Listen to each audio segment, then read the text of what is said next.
Today we're chatting about The Boys and the end of Stranger Things. Yeah, let's do this. Goodbye. Not goodbye. Hi.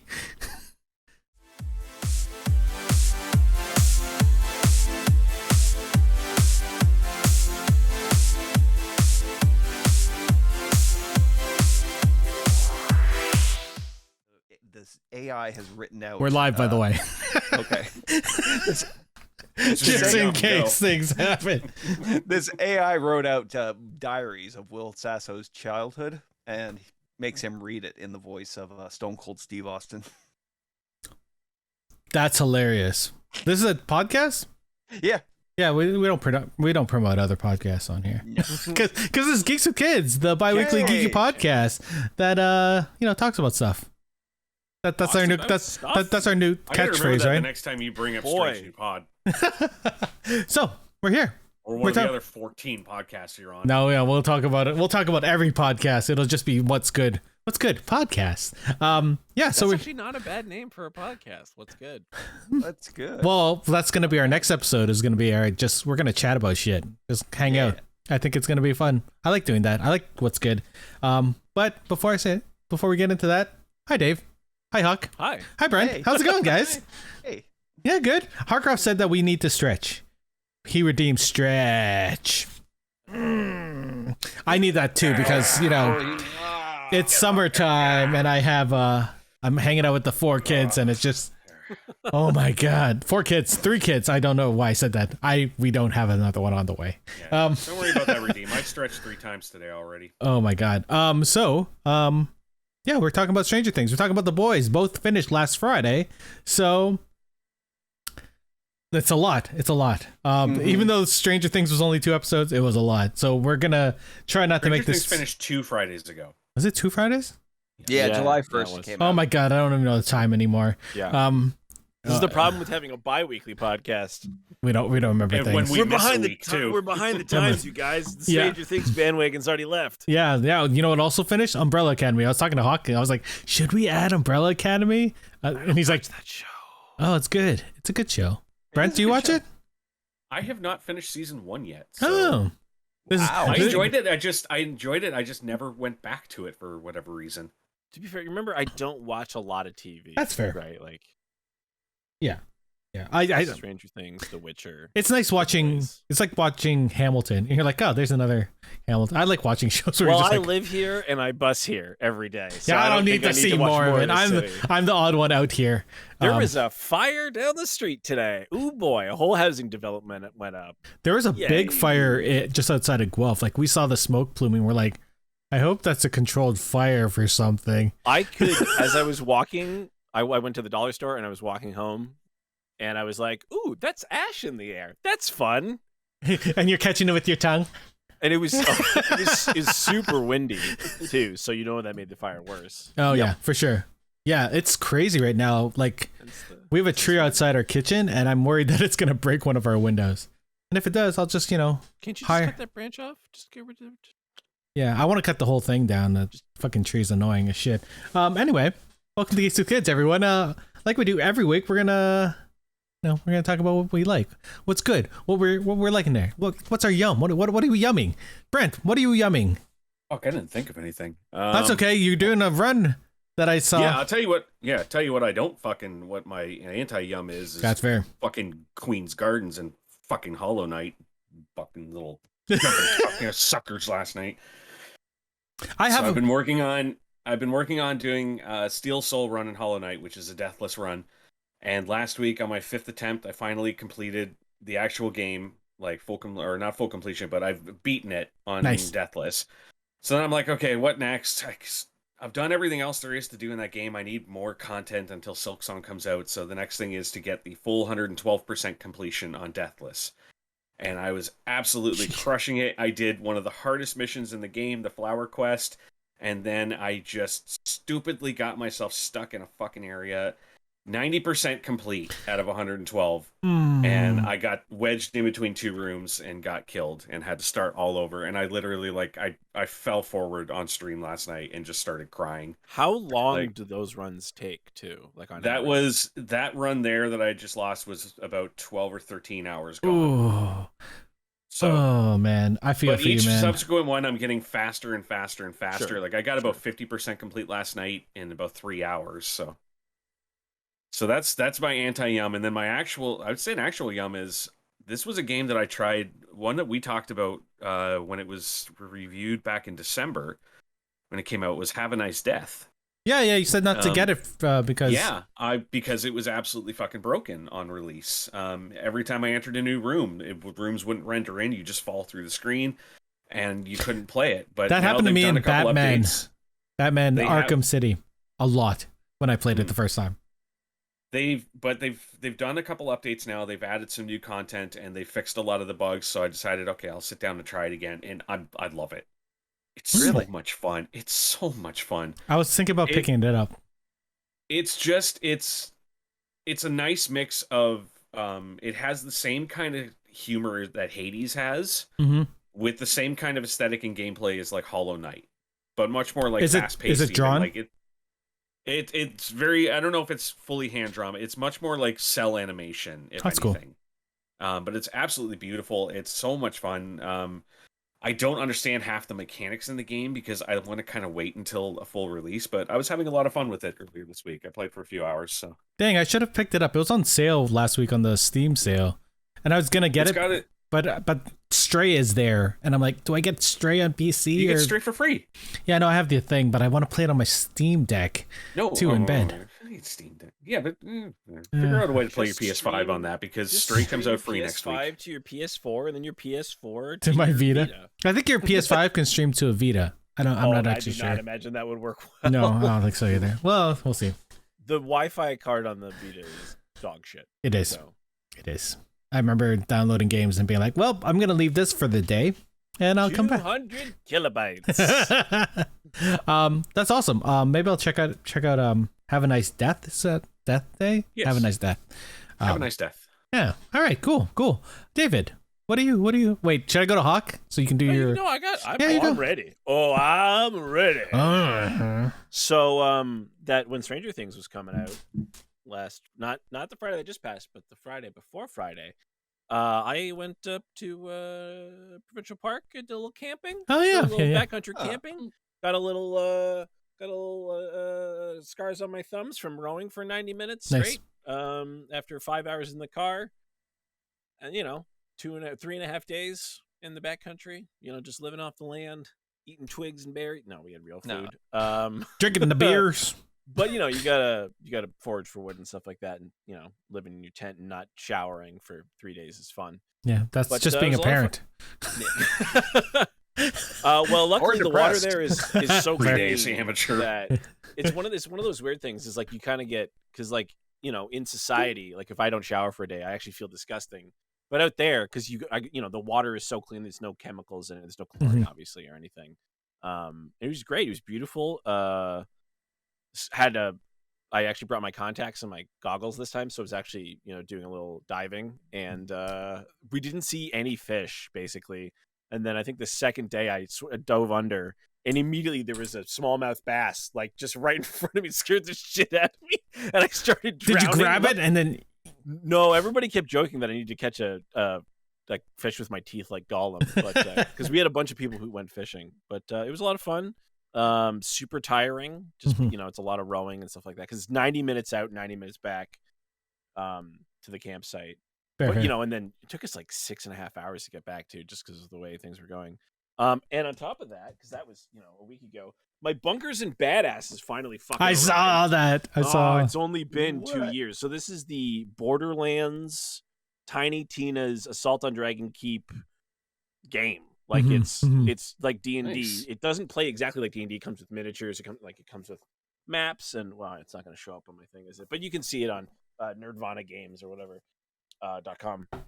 I pre-ordered that in September of 2020, and it has taken so fucking long to get. Not that anything happened in those 2 years. Well, there was the shipping apocalypse, but then after they dealt with all that, they couldn't get their container ship to Canada from China because they just didn't get like a GST number or something for like 8 months. So everyone else got their games like 8 months ago, and they're like, sorry, Canada. So I could have just bought it from the States and had it brought up here 8 months ago, but whatever. So I'll probably play that at some point. It came with the miniatures. Like it just got all the first 2 Borderlands games miniatures. So that's pretty cool. And it's just basically it's got an adventure, and it's the adventure from Tiny Tina's what is it called? Assault on Dragon Keep from Borderlands 2. Can you still buy that, or was it only a kit? This? Oh yeah, you can buy this. Yeah, okay. Nirvana Games. Yeah. Maybe I'll have to pick it up because I love miniatures. Well, I'm also getting there's the Borderlands. What the friggin' Mr. Torg's Arena of Badassery, which is the board game. This is an RPG, but there's a board game that was Kickstarted, and you can probably pre-order that now. And that comes with like tons of minis.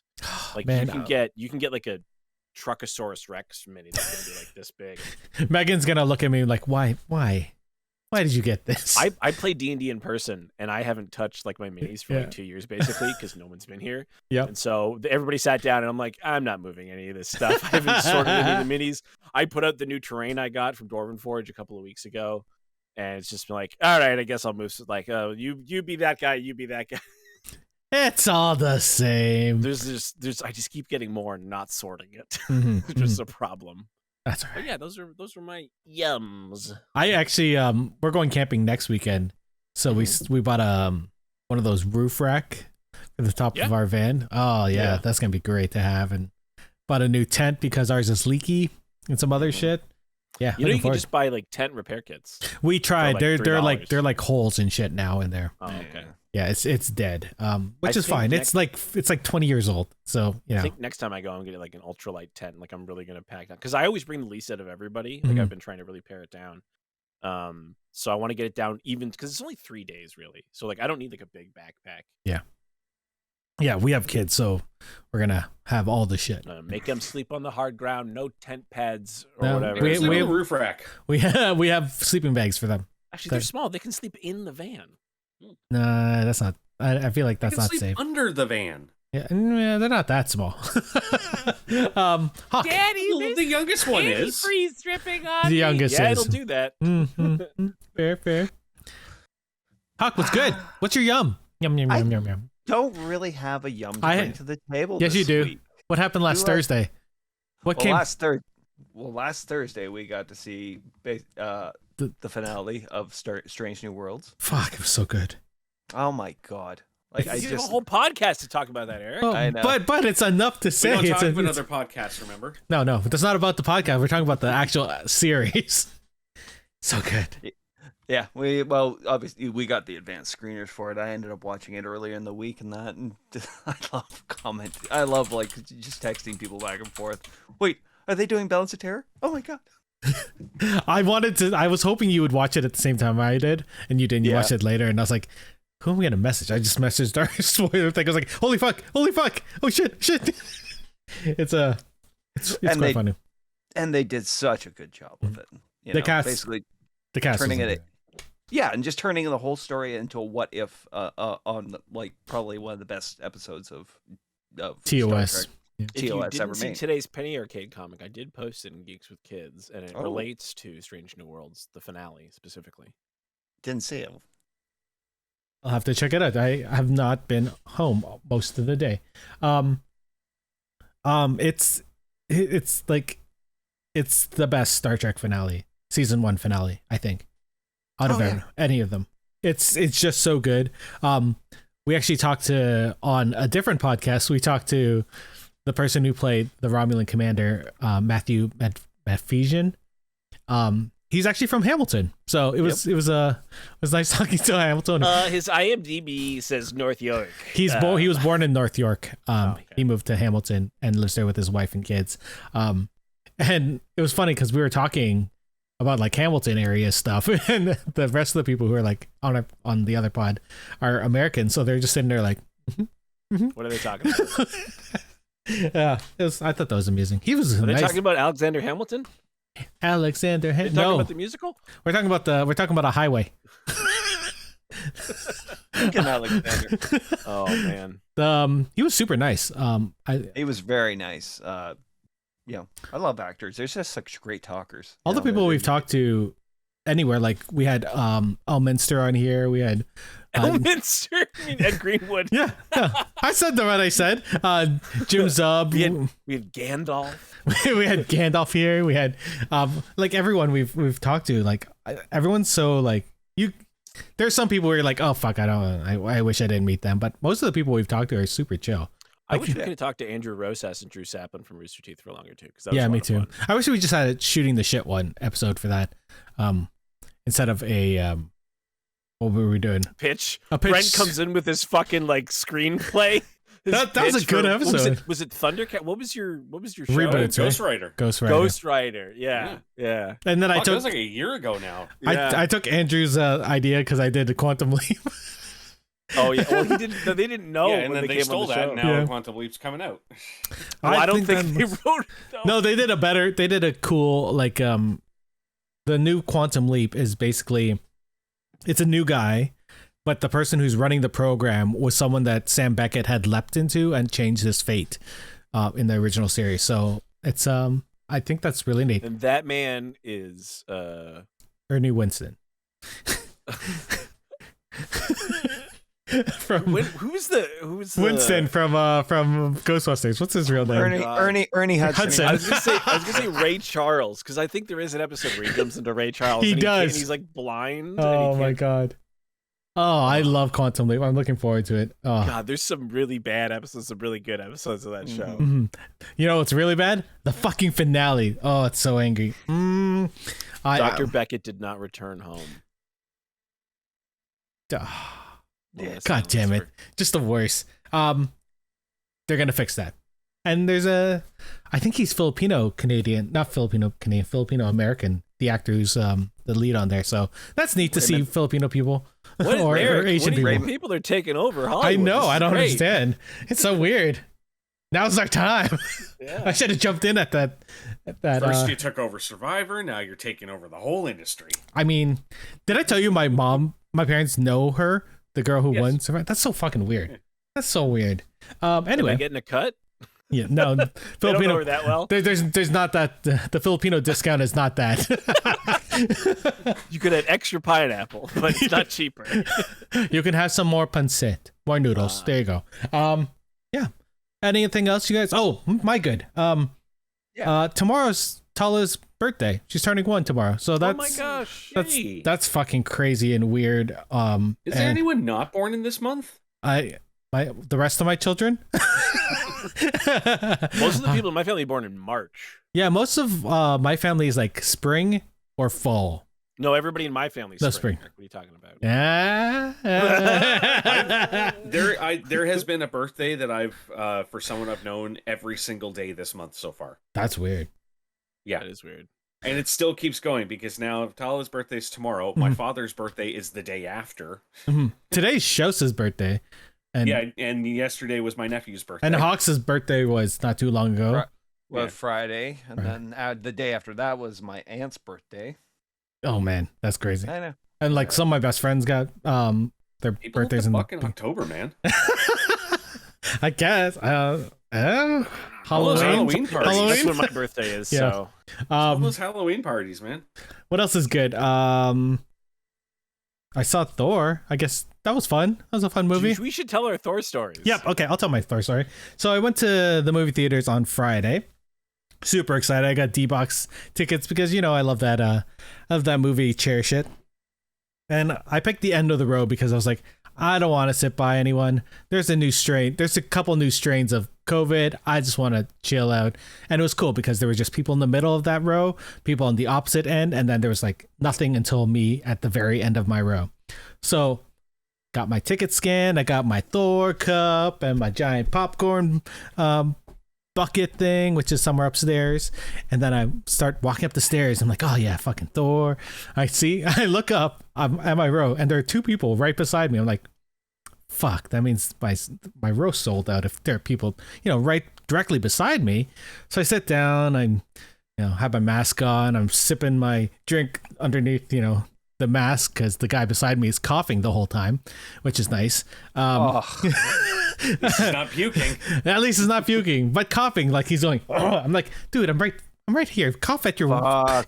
woman beside you. Go home. Go home. You know what we need? We need those. You know, in comic books where it'll have like the little star, it'd be like, you know, this episode or whatever. You need that. We need to just edit that in at that moment right there. I just want that. I want that on a T-shirt. Cough at your woman. Cough at your woman. Anyway, so I'm sitting there. I'm like, oh fuck! And the movie starts. I was like, I assume people are gonna start coming in, and you know, a couple of people straggle in.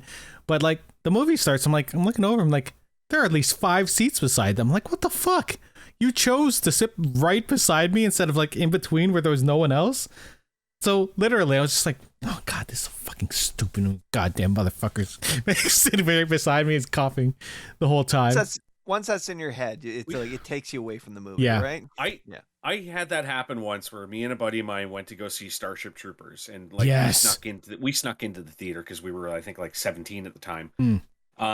Nobody else in the theater, completely empty. We go and sit in 2 seats on the side, not even in the middle, on the side. One other guy comes in, walks over, sits right next to me. Whole goddamn theater's empty. He sits right next to me. I think it's the same thing. It's like you know, you go to a parking lot and it's empty. And you go, well, it's going to fill up. I'll park far away so no one will park near me. And then what happens? One other person shows up and they park their car for some reason, like they're going to lose it directly next to your car. Shit. I hate it so much. And you're like, you could have parked anywhere else, right?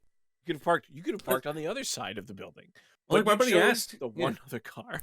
My buddy asked too. He's like, "Do you want to get up and move to like another seat?" And I was like, "No, because if this guy gets up and moves with us, we're gonna have to leave, and I want to watch this movie." He just slowly turns. So you like the movies? Like right now, the guy's just weird. If he gets up and follows us, it's officially scary. Like, do you want to share some of my popcorn? It's extra buttery.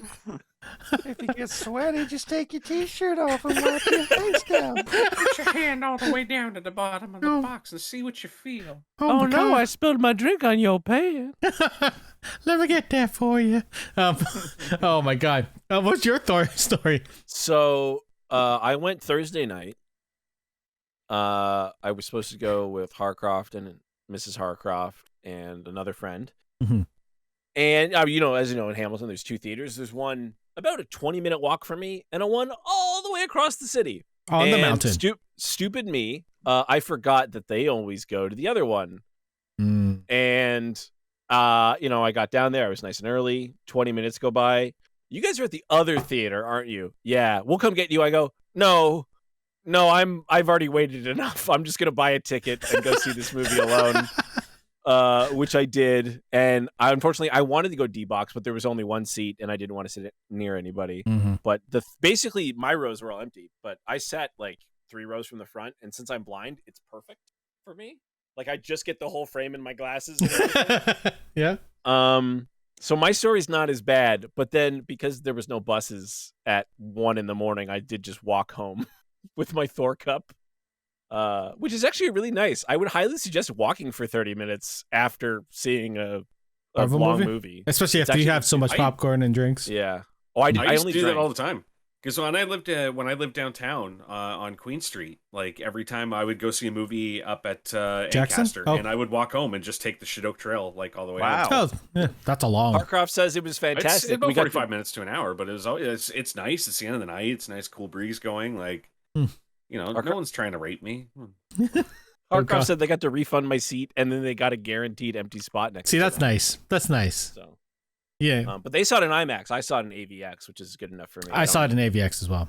You know, when you were saying that you were wearing contacts, because you always joke about how big your glasses are. I assume your contacts are just I assume your contacts are like can't blink. Like yeah, you're like Maz Kanata from Star Wars. You see my like giant fucking things right in. You trying to blink is like a slug sliding down a windshield. Like no, they're Gross. normal size contact. They are very uncomfortable, but they do just fit on my eyeball like a normal contact lens. There.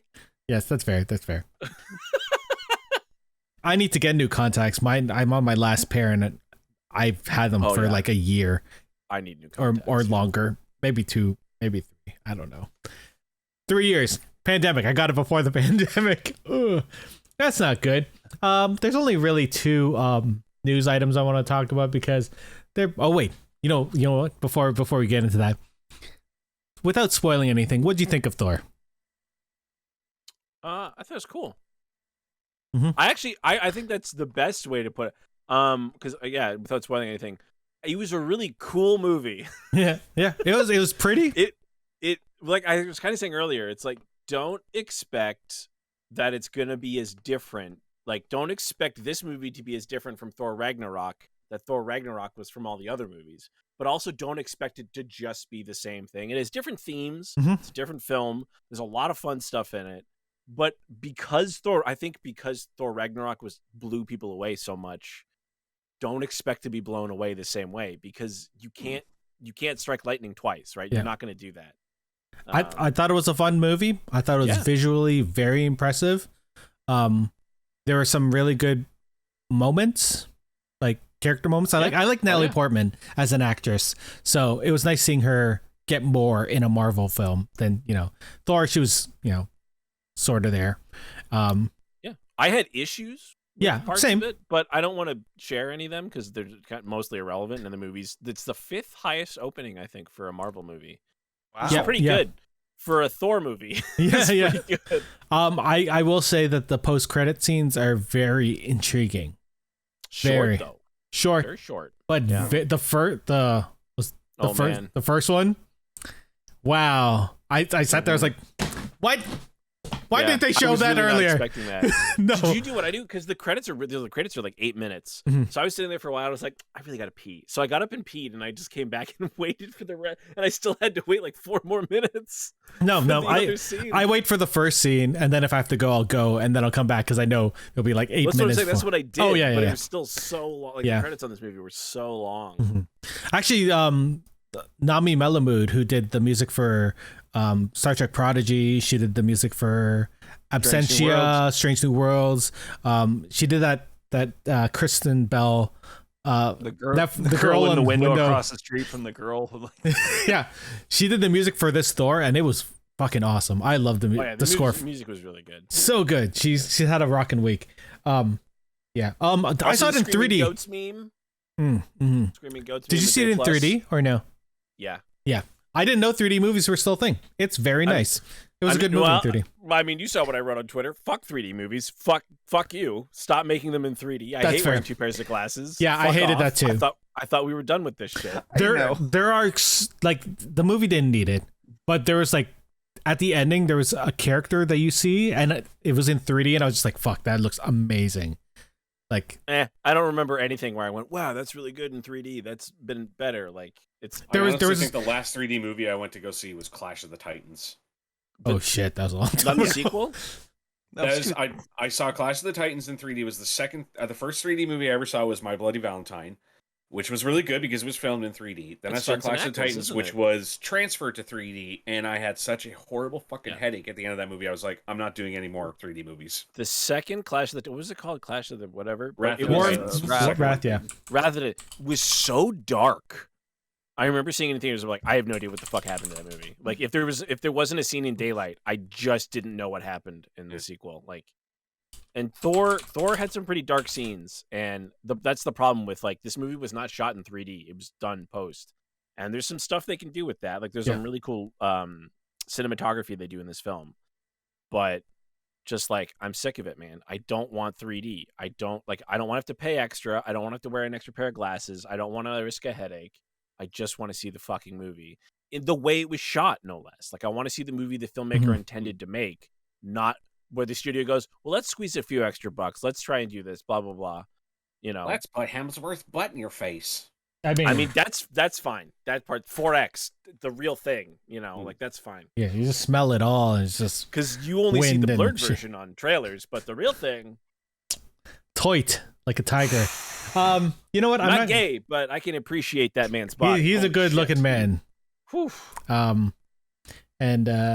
Yeah, let's keep going. So we're talking about The Boys. We're talking about Stranger Things. Speaking of other naked men, Jensen Ackles' introduction in The Boys. Do you guys want to do Stranger Things first? Because there's only 2 episodes, and then we can talk about The Boys. The Boys is a whole season.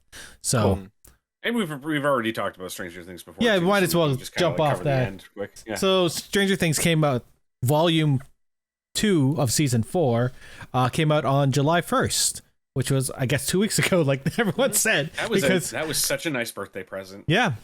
Again, happy belated. Happy birthday, Thank Canada. I wish that it was Canada. releasing on Eastern time instead of fucking PST, because I got all excited and I had all my snacks ready to go, and I'm like, I'm gonna watch this right at midnight when it launches. This is gonna be so great. Wasn't it out at midnight? PST? No, they do PST. Yeah. So I'm pretty sure I watched it 1 a.m. Eastern. No, 3 because a.m. I watched it while camping because I couldn't sleep. I watched the first part at night and then the second part in the morning. It was 3 a.m. Trust me, because I was literally going like, "What the fuck am I gonna do for 3 hours?" And like trying to go. Do I go to bed? Like, should I try to sleep and watch it as soon as I wake up? And I couldn't. I was up until 7:30 in the morning watching it. Mm-hmm. So, Volume 2 picks up right where Volume 1 ends. We find out that the nice orderly is actually number 1 and Vecna, and he had been pushed over to the upside down by little itty bitty 11, and because of the trauma of that whole event, she ends up losing her memory, which is where we see the beginning of Stranger Things start. 2 episodes, 2 really long episodes, but more like little mini movies. 90 minutes and 2 hours, were they? Yeah. 90 minutes and 2 hours and 20 minutes. Yeah. So it was 4. I think it was 4, just under 4 hours total. There's no point in doing a non-spoiler thing because we're just gonna fucking watch it. Just watch it. Had 2 weeks, and it's 2 episodes. 2 weeks to watch 2 episodes. 2 episodes. Yeah. So we're gonna 2 weeks to watch 2 movies. Yeah, 2 movies. You know what? I watched it again today, and they are rewatchable, quite rewatchable. I thought about rewatching them actually. Yeah, because I really enjoyed them. Yeah, they are still good. But I would rather watch. I want to watch the whole season in one shot without that break and see how it all blends together. So I started with the ending of the previous episode, so Volume 1's ending. So I watched the creation of one or Vecna, and then I just went straight into it. And it flows really well, because it's the direct scene afterwards. There's been a lot of I guess some people have been like, oh well, none of the people are actually connected by the end of this. And I was like, that doesn't seem quite right, because 11 is sort of, she's dream walking. I don't know the word for it, but astral projecting, basically. Yeah. What did you guys think about how they ended up bringing the storylines together by the end of this season? I was fine with it, because honestly, I think that had they brought everyone together, it would have been an absolute clusterfuck. It would have been so busy. And especially, it would have been all of the kids at their plan, and you're excited to see their plan, but then all of a sudden, if Hopper and them showed up, then Hopper would be stepping in and going, no, we're not doing that, we're doing and it just would have been derail a mess. Things. Yeah, for sure. I like the fact that it was more of like, we can't be there to help them in person, so let's do what we can on our end to help them from here. I mean, there's everyone rules. Everyone had their own process through it. Right, there's like rules to movies in that regard, right? It's like you can't have this many characters on screen at one time. You're like 7 is like a hard limit, right? Yeah, and 2 of them have to be bad guys. Hockey, you're saying? Plus, I like how they did the Inception style layering of like, one had to attack Vecna from reality, and that one had to attack from the upside down. One had to attack from his dream state when he took over a victim. It gave everybody like a real purpose and a mission in that. It felt the most like cohesive, like they knew what they were doing. Like this one, like it was like they actually had a plan, like attacking the Death Star. They're like, we're gonna do this, and then this happens. This one. Let's talk about the actual plan, because the kids, the Hawkins kids, decide to distract the flying bats, while the second half of that group. It's actually broken up in 3. So it's one of those things where they use everything like D&D names, right? They call it Vecna, they call it the Mind Flayer, Demogorgon. I don't know why they just don't call them the D&D name. Those things are called Sturges. They're basically just bloodsuckers with wings, and that's exactly like that's. They look like basically the same as the D&D monster. That's amazing. So I don't know why, and like they attack en masse, just like in D. Like it's the same. Like it's the same. So I'm like, it should just be called a Sturge. Well, where I was going with this is that I wanted to talk about that Sturge attack, because what they needed to do was distract the Sturges away from Vecna, so that the second team, the B team. I don't want to call them the B team. Well, I'll call them the B team. The Suicide Squad go over to attack Vecna while he's in that meditative state. But to do this, fucking Eddie gets his guitar, jumps on top of a trailer, and plays Master of Puppets. What'd you guys think of this sequence? I mean, it's metal as fuck, dude. That's the point, right? They're like, what's the most metal song that like kind of fits for the period? He's like, yeah, like probably Master of Puppets. What? I was like welling up during that because that was the moment when I went, God damn it, Eddie's dead. Yep. Yeah. Because I was like, there's no way that he can go back to Hawkins given everything that was set up, and there's no way that they're going to create a storyline for Eddie in season 5 about how he's still presumed this murder. They can't. There's way too many other things to focus on. So I was like, they're giving him his like just hardcore metal moment before they off him, and I was like, God damn it. I think it's fitting because bards deserve to die in D&D, and he is absolutely a bard. Beep. Yeah. Yeah, he's always the one he's DMing, but also narrating it to a certain point in that. Did you guys happen to see the video that was released of the actor Joseph Quinn when he was practicing for it? Oh, that was sick. It's so good. He was so good. So he actually played that on set because he had been practicing. He was a guitar player beforehand anyway, but he wanted to, you know, when the Duffer brothers told him about this. I assume it was a requirement of the role. They're like, hey, can you play guitar? But you can fake it, right? But he wanted to actually play it on set. So they let him play it, but they also got Robert Trujillo, who's the bass player of Metallica. His son knows how to play guitar, and they got him to play the additional guitar parts on top of Eddie's part. So they legit had like Metallica blood in them when they were playing that. Like that was, my God, it was so good. It's so good. I'm not sure what this comment from the chat means, but Dave, apparently you look like Todd. Who's Todd? I don't know. Well, we got from Casey, the best ever, says the guy in the top left looks like Todd. I started a job many years ago, and somebody said I looked like what did he call me? A Dan? He's like, you look like a Dan. There's already a Dave who works here. I'm gonna call you Dan. And then that guy got fired like a week later. So, we can't have two Dans working here. Yeah. Well, now we're gonna call you Todd, right? If only I had a last name that people never called me by. You know, like. I thought you were typing to change it on the front. I should have done that. No, I'm not going to do that, but that'd be hilarious. No. At Todd Spring. I think there were 5 Davids in my grade school. So. Yeah, there were no Ericksons in mine. So, you know, that whole thing. Todd from the Boys. Todd from the Boys. Todd from the Boy. Todd. I've read The Boys. I don't remember Todd. He's a minor character. Are you saying I look like the fucking Trump asshole? It's the glasses. It's the glass. Oh, the dad, no, the stepdad. Oh, yeah. Excuse me, I need to ban somebody from chat real No, quick. No. Oh, okay. Oh. To be fair, it's the glasses and a little bit of the haircut. I mean, Matthew Gorman. And a little bit of the anti-Semitism. There's definitely no anti-Semitism. Oh my God, I can't wait to talk about that last scene when. Oh man. Because that was eerie and fucking crazy. Well, Matthew Gorman is from Nova Scotia, so your family's not from Nova Scotia, is it? No, they're from Mine Russia. is, but are we family? But actually, he's from Toronto. I mean, probably not surprisingly, because the boys filmed in Toronto, but and Hamilton. Wasn't that sequence in Hamilton? I thought that was Gore Park. Oh, probably, yeah. You know what? They probably didn't have a hard time asking for like Trump supporting extras. So. Back to Stranger Things.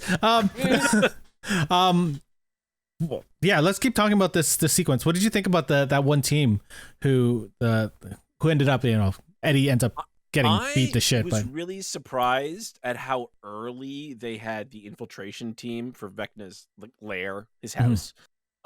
Get in, and then they got caught immediately, and then we're supposed to like see all this other stuff happening, and it's like, this is not simultaneous, this is not in real time, because they're definitely choked to death by now, because they've been choking for 25 fucking minutes. And I get it, like they brought this, like the drama was there, like absolutely the stakes were high, and they did a really good job. Are you laughing at Matthew Modine?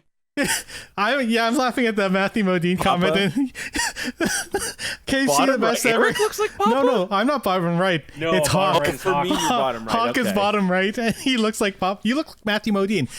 So not only do you get to look like Patrick Stewart on our one other podcast, but you get to be Matthew Modine over here. That's amazing. Nice. Yeah. Good looking. Does that mean Brent gets to look like what's I'm not Hopper, Yuri? come on. Who's the other guy? Who's the guy who knows karate? Why can't I think of his name? Oh, yeah. Apparently, our content is trash. Oh, thanks. Oh, cool. All right. Well, That's Let's why we continue. keep making it. Well, thanks Throw for it in the hanging out and dumpster. watching why not? Why not? Sorry, I forgot what we were talking about. So That threw me. We were talking about you know what? We didn't even talk about the previous episode about the Papa episode. Bottom left is hop home. I'm not gonna get anyone from Stranger Things unless You get David Harbour. Nice. I can be that pizza dude from Michael looks like he's 80 years old. what was his name? Gideon? Gideon. Was that his name?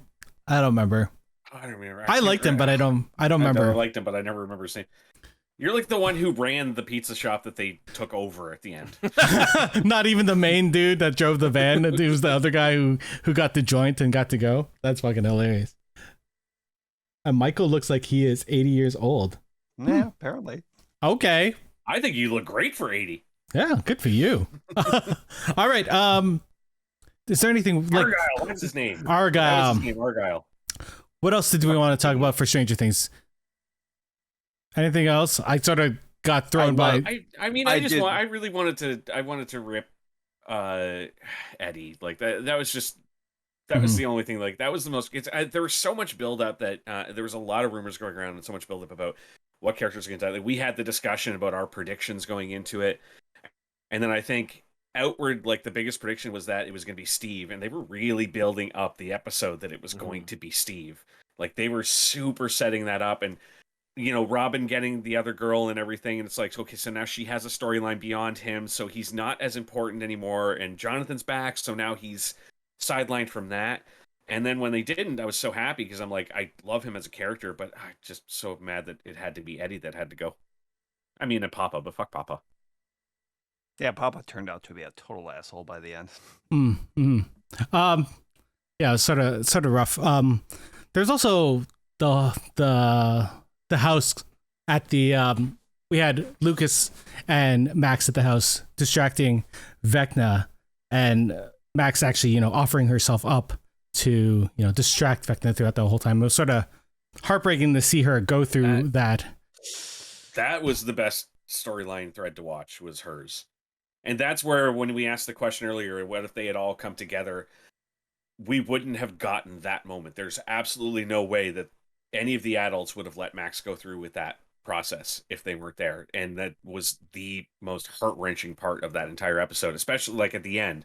Because you think like, okay, good, she's going to make it out of it. And then, oh, not really. Like, by the way, not Mexican. I think that's pretty funny. We've already been banned. I know. Oh man, I was really not expecting. I was expecting Max would either be unharmed or die, and they really went, what if we did both? What if we fucked with everyone's expectations? What if, because the distended limbs is like, that's not something you recover from. And seeing it to a character that you had, you know, grown to love over the past 3 seasons, it's just heartbreaking. Especially when she and Lucas were finally starting to connect again. You're like, oh my god, oh no, this is terrible. Just terrible. But you know, 11 brings her back, and she ends up becoming blind, I guess, and she's still technically brain dead. By the end of it. Because she couldn't find her through the, you know, whatever. No, sensing just an through her black pool. That's heartbreaking. We'll hopefully see her, you know, come back in the next season. The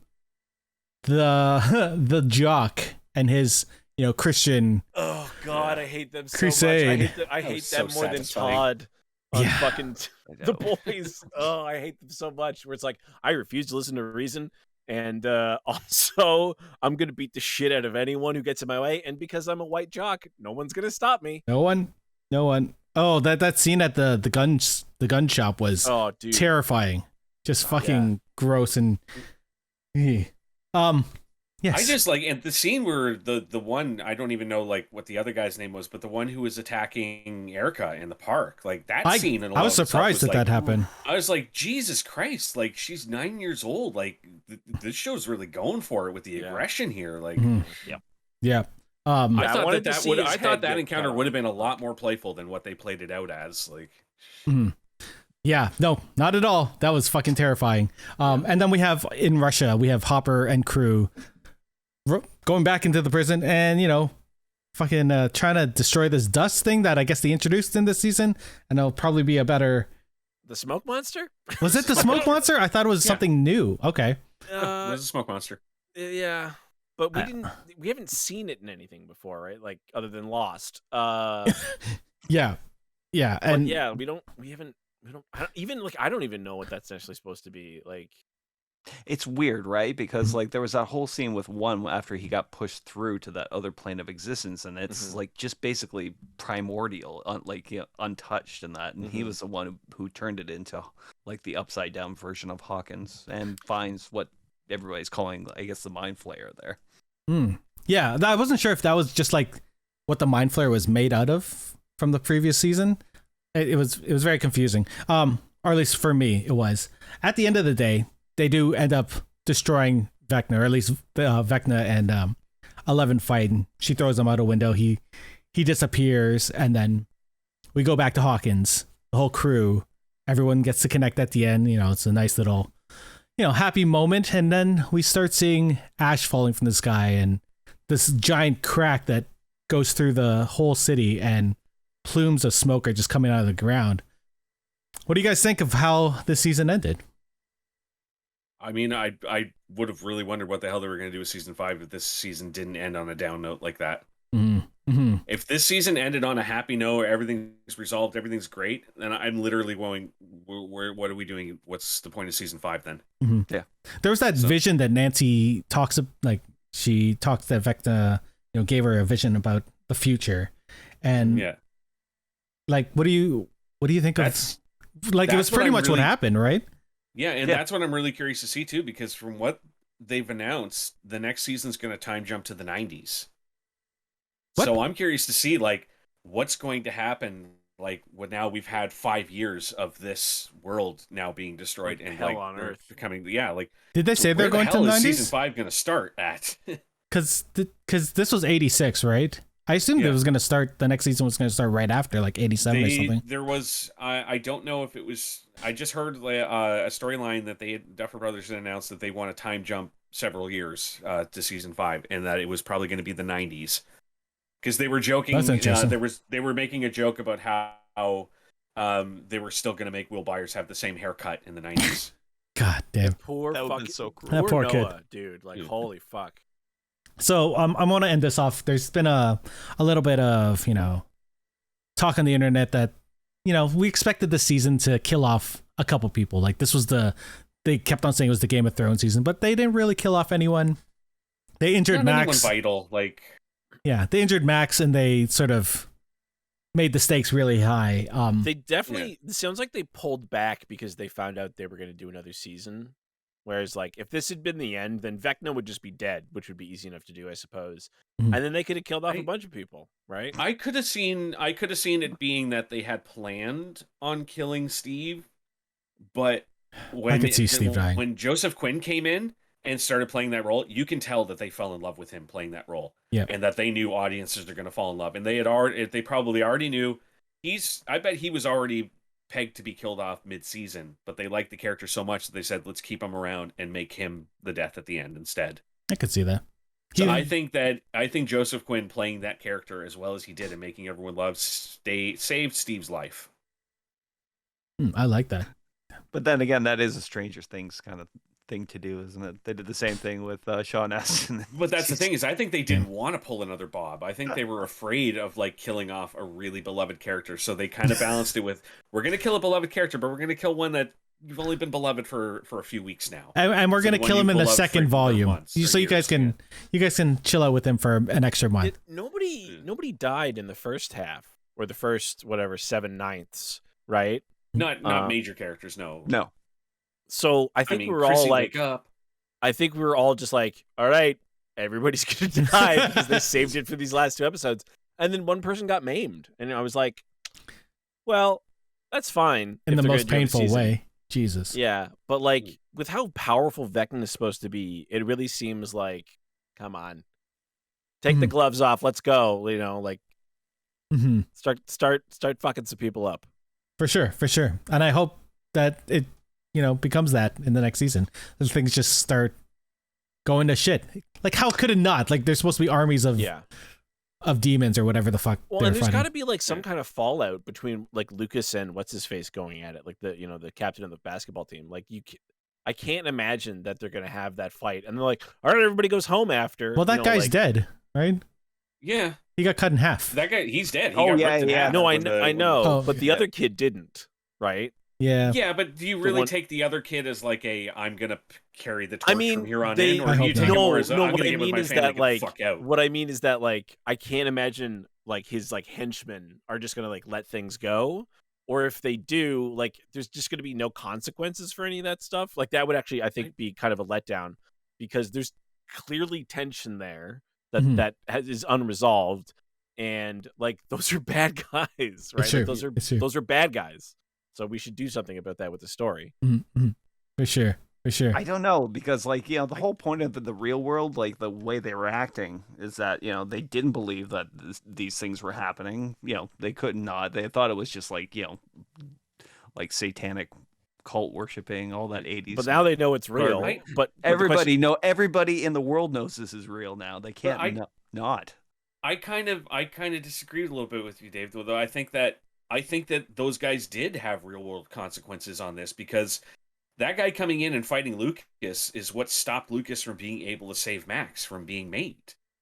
He couldn't get the earphones on her to play the music to pull her out. Right. When I say real world consequences, I don't mean what happened to our characters. I mean what happens to those guys, right? Like I think hasn't suffered, like the one who went after the sister, like that guy suffered any real consequences for being an asshole. Yeah, but I don't know that they're gonna really. I don't see them wanting to spend time on it.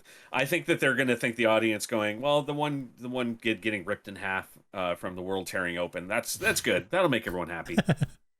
I think when you've got a mob of kids going around beating the shit out of people and intimidating people, it's not enough for me to just kill the leader. No, and I agree with you, but I'm thinking from television production logic that, that kid got ripped in half. He died violently. Like, Lucas beat him up and then he got torn in half. I think it's easy enough to have a plot where, because presumably they're not going to separate all these characters again. They're going to keep some of them together.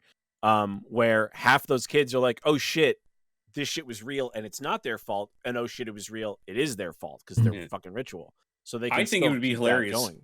I think it'd be hilarious if in season 5 that kid who did attack Erica and like the rest of them do all like come in at one point like with pitchforks and like we're gonna stop and then just get like wiped out by a monster immediately. I mean I'd love to see that. Yeah, absolutely.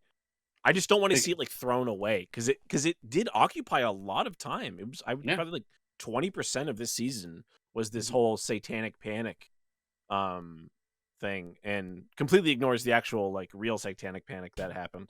It brought up a lot of like it made Twitter explode with that satanic panic talk, because it was nice seeing creators talk about that time in their lives. Like I wasn't really around for that.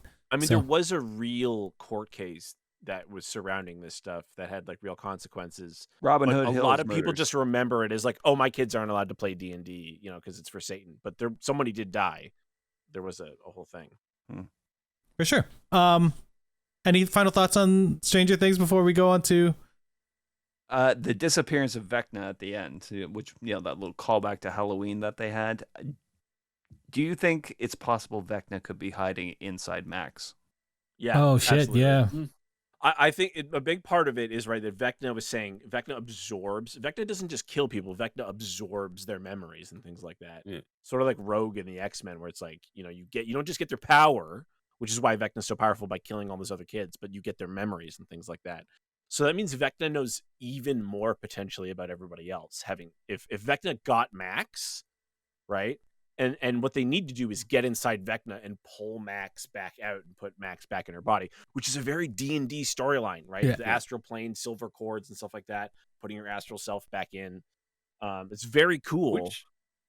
Which begs the question: if Vecna gets in their minds and that's how he like invades and destroys them, is he willingly inside of Max right now, hiding, or is he stuck inside of Max right now? That's a Ooh, good question. Good. this is exciting. They don't start filming till the end of this year, so we won't know for 2 more years. Well, hopefully they wrote all this already. So Yeah. They did. They said that they had the whole 5-season synopsis all planned out ahead of time. Like everything's Did you worked see out to like the end. the Bible they put out with like screenshots and stuff like that of like other projects for like Yeah, because they created their upside down. Bible, right? No, they created a company that's for upside down pictures, so that they could spin off from Stranger Things and then create new stuff. Apparently, they're doing. Right, so if they're spinning off extra projects, do we want to put odds right now on how long before we get a Hellfire Club series with Eddie? Or with Dustin, right? But do you go back and do a prequel so you get more Eddie because people love Eddie? That's fair. And do like the Hellfire Club series based around all of the members of it pre those boys entering it? That's interesting. I think you just start something new because those actors aren't going to get any younger, and having them playing high school kids is going to get weirder. They also Natalia Dyer does look like she's 50 years old in some of those. Like it's kind of. I think it's just the makeup for them. Like it's also she looks much better when she's not in that Stranger Things makeup. They're also the Duffer brothers are working on a Stephen King book into The Talisman. The Talisman, yeah. So that's going to be interesting. Or series, I don't know. In the Geeks with Kids chat, not the Twitch chat, but the Discord. They had a Bible called Montauk that they designed. That's basically pre Stranger Things. Like this was like their pitch, basically based on the Montauk project. Interesting. I'll have to check it out. But it's really cool. But I don't know. Yeah, I mean, as far as spin-offs go, I mean, you can basically do anything, right? You can just do the X-Files. You could do their kids, Supernatural. 20 years later. Yeah, that'd be weird and be neat. You could do the D&D. Do what the Goonies remake is doing now. So what? They're doing a Goonies remake. Have you seen the plot outline for it? No.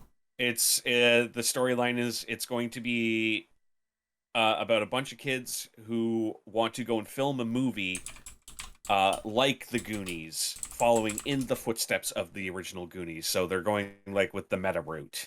That's not necessarily a bad thing. I don't necessarily think it could be. I think it could be good. Yeah. I like that they're doing that rather than doing a direct sequel. So. I would like a sequel because those actors, some of those yeah. You know Feldman's going to be in it.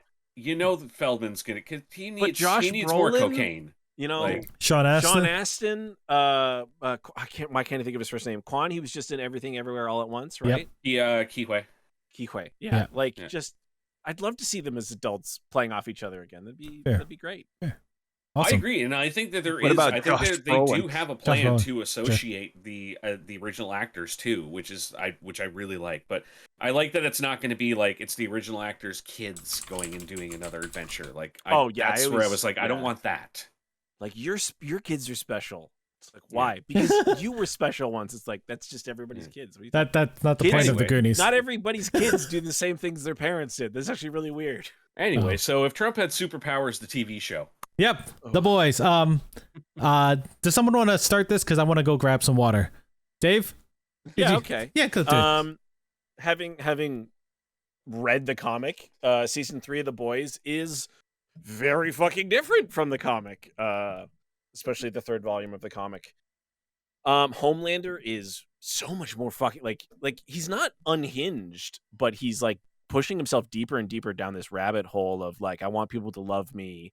And I want to be, I mean, you saw it, what is it, the 2nd or 3rd episode where he's just like, oh, I can be myself and people like myself. But it's only specific people, assholes we call them in the real world. But when you're a narcissistic personality like that, you don't give a shit. As long as there's one person out there who agrees with what you're doing, they feed that ego, you keep going. Did you guys read any of the comics for The Boys before? You know what? I haven't, but I did have to go back and take a look, and then I found out about the whole storyline of Noir from the comic books. Yeah, I don't want to, because I think I talked about that a little bit, and I kind of don't, because it sounds like they might be bringing some of that back somehow, because Eric Kripke said that Noir, someone else will be taking over the mantle of Noir for season 4, which I guess is like a thing like internally in spoilers. We're talking fucking spoilers. Yes, because the season's over and it's very good. And you should go watch it if you haven't. But when Homelander killed Noir because he was like, "Oh, you like you're my best friend, right? You're the only person I can rely on. Oh, except you lied to me about one thing." I was like, know. fucking like everything's got to be perfect, Homelander. That's not gonna go well for you. But I guess because they want to maintain a certain, maybe he wants to maintain an image, and Noir is a character, that's covered up all the time. And it's a kind of a Batman thing too, right? When Batman dies in the comics, someone else takes up the mantle of Batman. So that would be kind of fitting to have someone else step in. But I don't know how they're going to do it if they want to bring back the comic version, because you'd think Homelander would be choosing who's going to be in that. Yeah, he's got all the authority now. There's nobody to stand in his way, so he's handpicking his own team. So, and they got to replace a couple of other. They got to replace a couple. All the naysayers of his are gone now. Like Maeve's gone, Noir's gone. Fucking damn it, Starlight's gone. Who's he got left? He's got the Deep left, and he's got A-Train left. And I suspect. I'm hoping, because I thought it was going to happen this season, where A-Train was going to start actually having a fucking spine. I know. You keep wishing it, and it just never materializes. Every single time it gets to that point where you're like, I think it's just deep down, A-Train is a fucking coward, and we're going to keep seeing it, and that's fine. Like it's good to see that a superhero can be a fucking coward. Like I like that they're depicting that. Yeah. I love too that they did the whole thing with him killing what's his Blue Hawk. Yeah.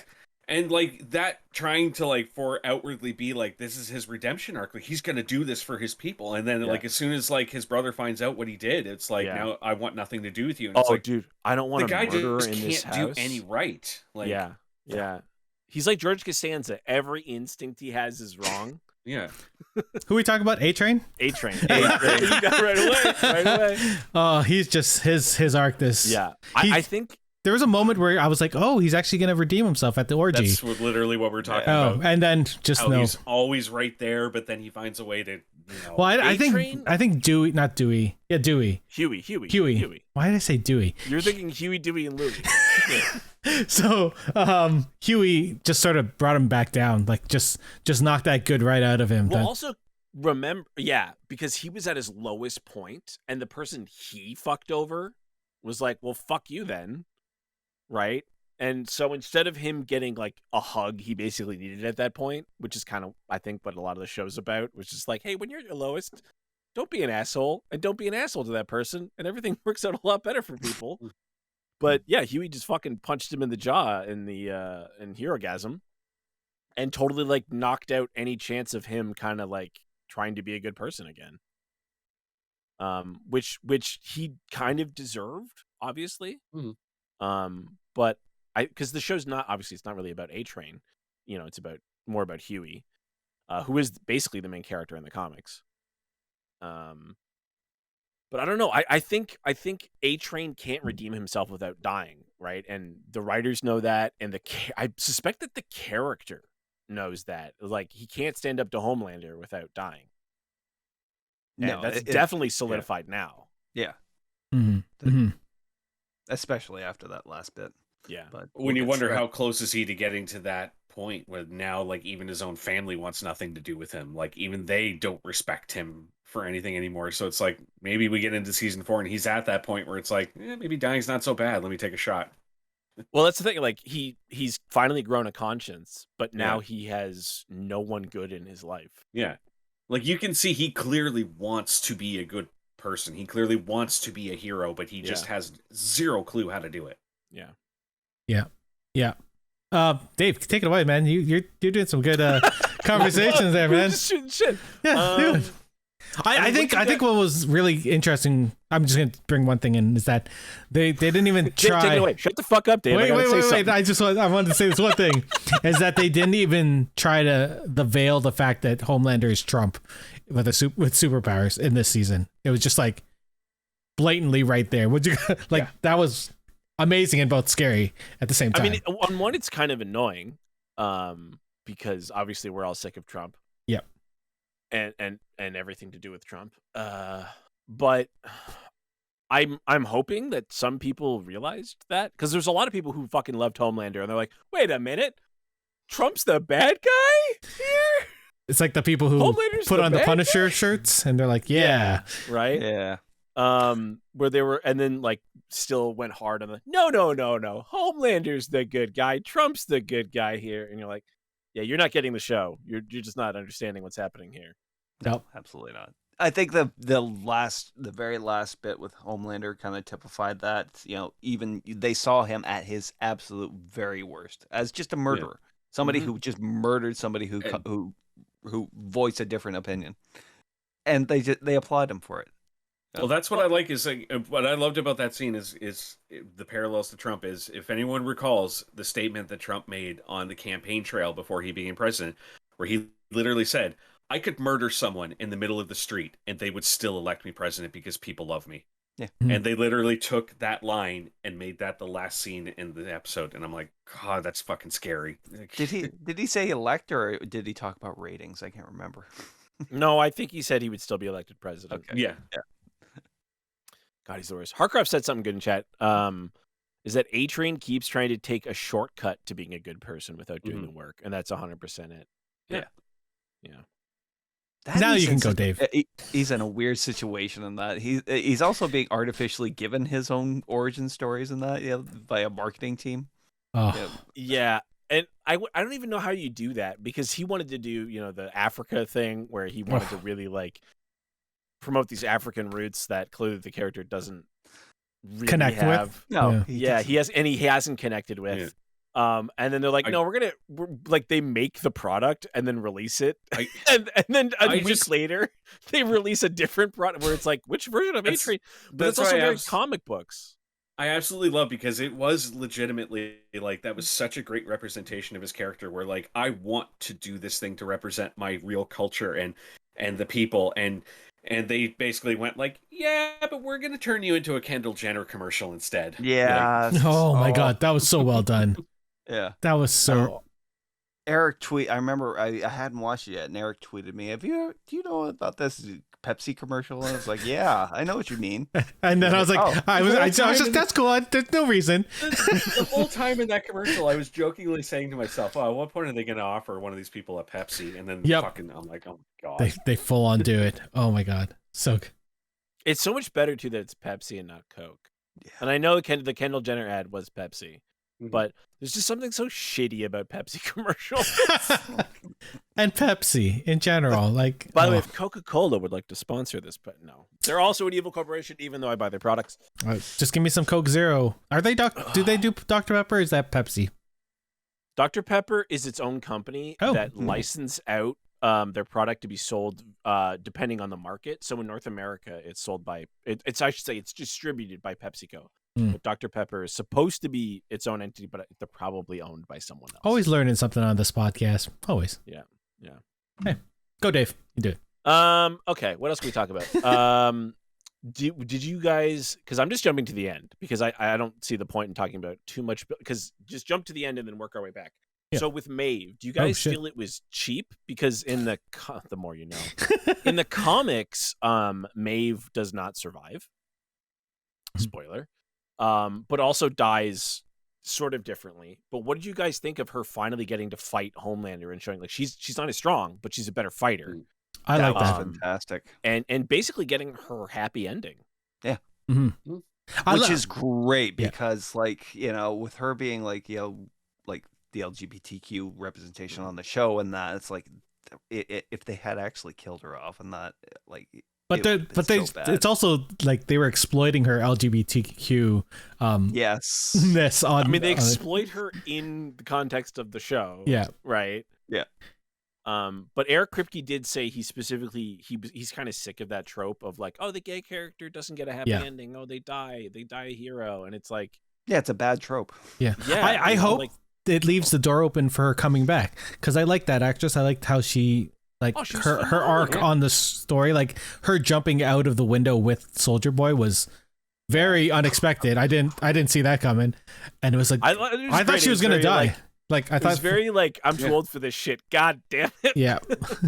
How many times do I have to fucking suffer? Yeah. Like I legitimately thought she was dead in that moment because I thought that was just finally like we've tortured her enough. Let her go out in a heroic moment, and I was so happy to see her alive at the end and go like, okay, so she still gets the heroic moment and she gets the happy ending. Like we get the best of both worlds here. Yeah. I'm not sure I understand the idea that one, neither of them died. She and Soldier Boy both survived, but Soldier Boy doesn't lose his powers from his own thing. No. It's very like Red Hulk. The Red Hulk gives off Hulk gives off gamma rays, and clearly Soldier Boy gives off some kind of radiation. They didn't say he's radioactive. They don't say what kind. But Red Hulk gets like hot. Yeah. To the point where like if he gets so hot, he just passes out.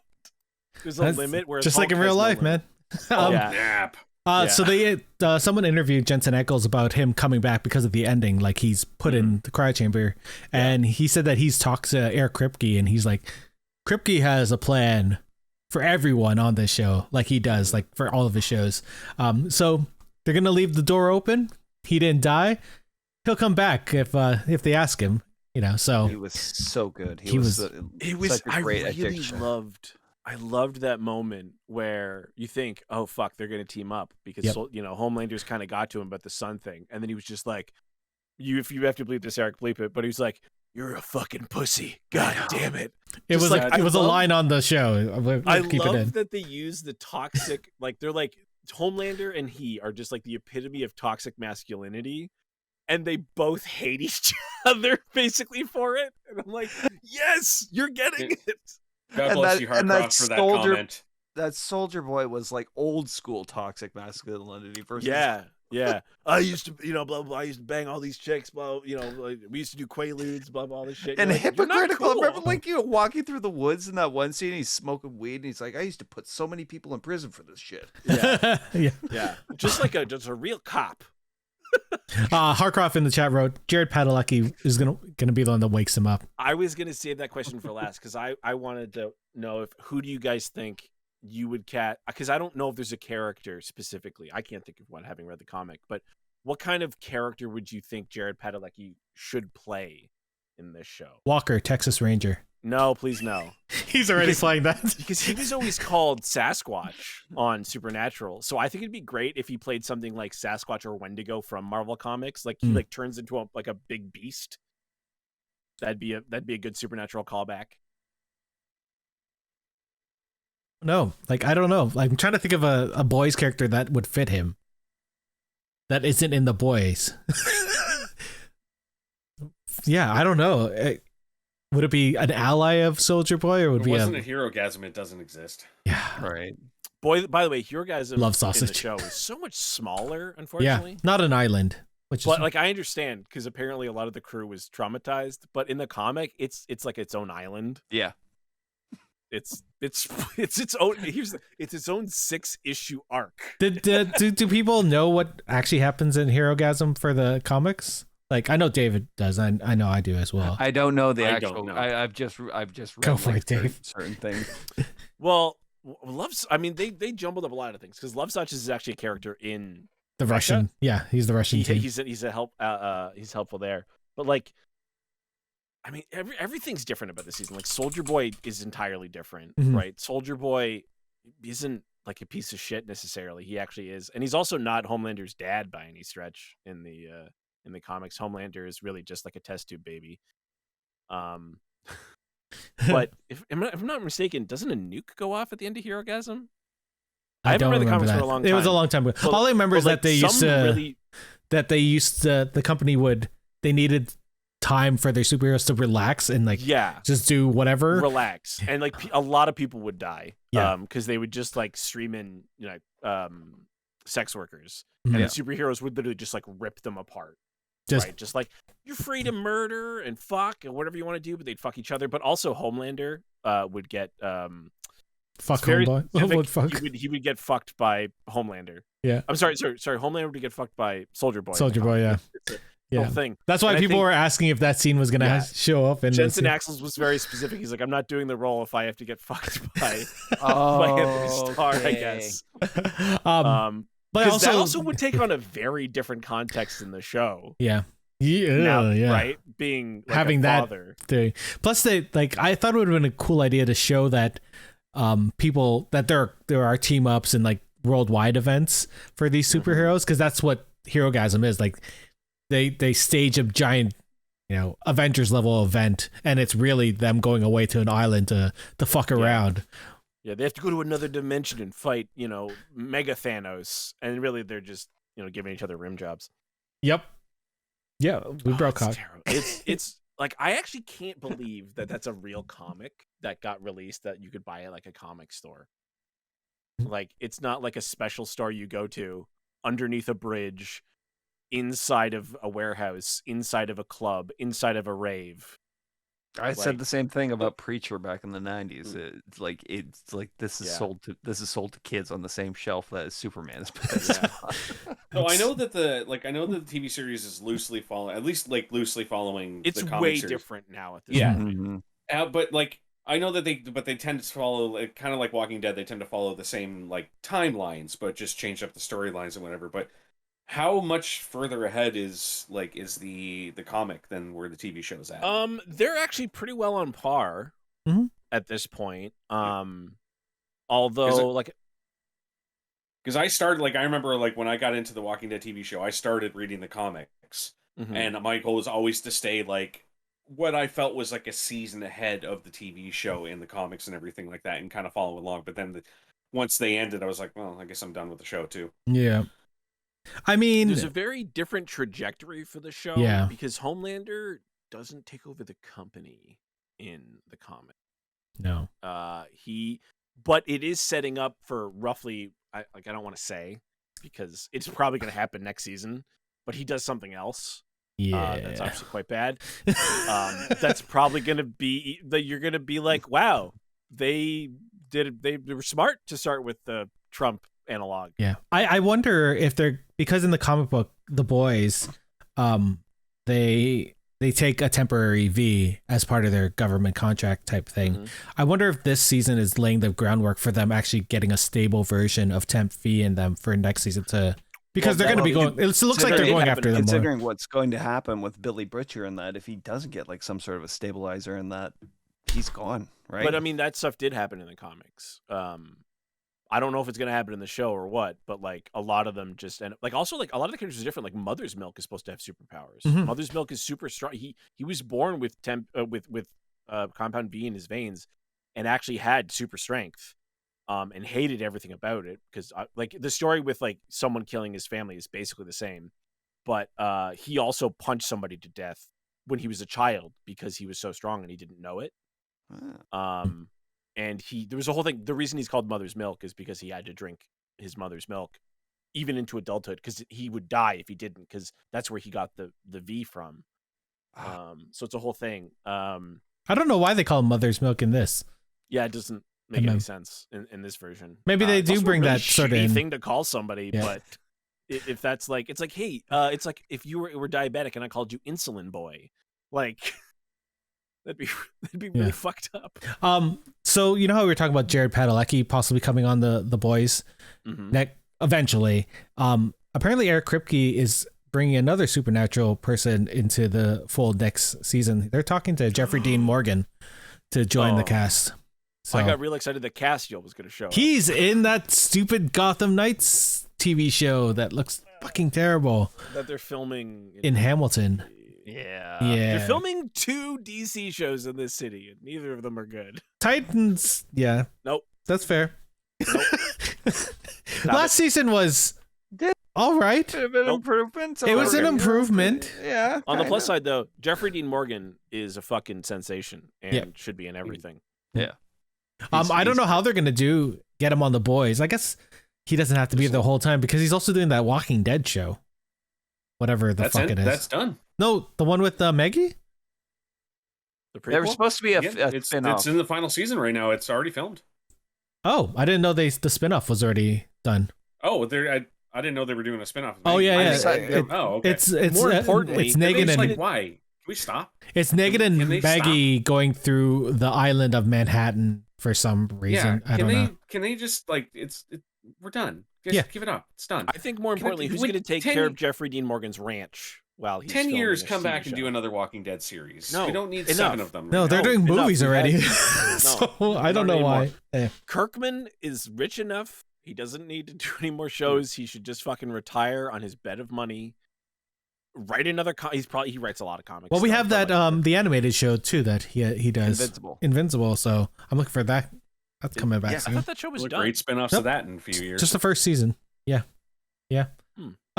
Yeah. What else? The boys. Did we talk about Starlight? Starlight, is that right? Yes. Starlight. She's now one of the boys. Yeah, and how she got to that point after using her viral fame to sort of expose the company. That was fucking awesome. That was and yet nothing really bad happens, just like real life. Yeah, I know. The stocks dropped for VOT. Well, that's terrible for some people. I have a prediction for next season. Yeah, go for it. Actually, because I think the stock is going to keep dropping, and I think that's what's going to force Homelander's hand to do something extreme. And because he's just going to keep spiraling, right? That has to be his character. He can't have a win at any point. Yeah. And I mean, if you're going to play off the Trump parallels, what's the best way to get to Harker, or what's the best way to get to Homelander is financially. Mm-hmm. So he'll just keep spiraling, and that'll cause. I'm not going to say what it is, but he does something very drastic. But so as he spirals, what happens with Newman, who's now going to run for vice president? I think that'll be the boys' target, actually, is Newman, because they know she's a soup and they know she's dangerous. And she knows they know. And now she's the running mate, so all she has to do is pop the head of the president, right? Poor Bobby Singer. Oh, man. Jim Beaver. God. He keeps on dying on these shows. He got murdered in Supernatural. I haven't seen him on a show yet where he hasn't died. I was going to say he got murdered in Supernatural and he got murdered in Crimson Peak. So if he gets his head popped in this too. And he got murdered on Harper's Island. And Deadwood. Yeah, and Deadwood. That's poor bastard. He's like the American Sean Bean. What's going on? He was in something else I saw recently where he died too, and I was like, God damn. He better say balls right before his head explodes, though, right? Because that's the classic Supernatural thing. Supernatural, you go ball. You know why they call him Jim Beaver? Jim Beaver is one of the executive producers, or not Jim Beaver. Robert Singer is one of the executive producers. So they just keep on adding that name into all the shows that Kripke does. Oh man, Jim Beaver.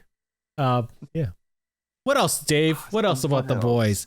Like, well, Kimiko lost her powers and gained her powers back, and now she and Frenchie are like basically reconciled with their lot in life. We didn't talk.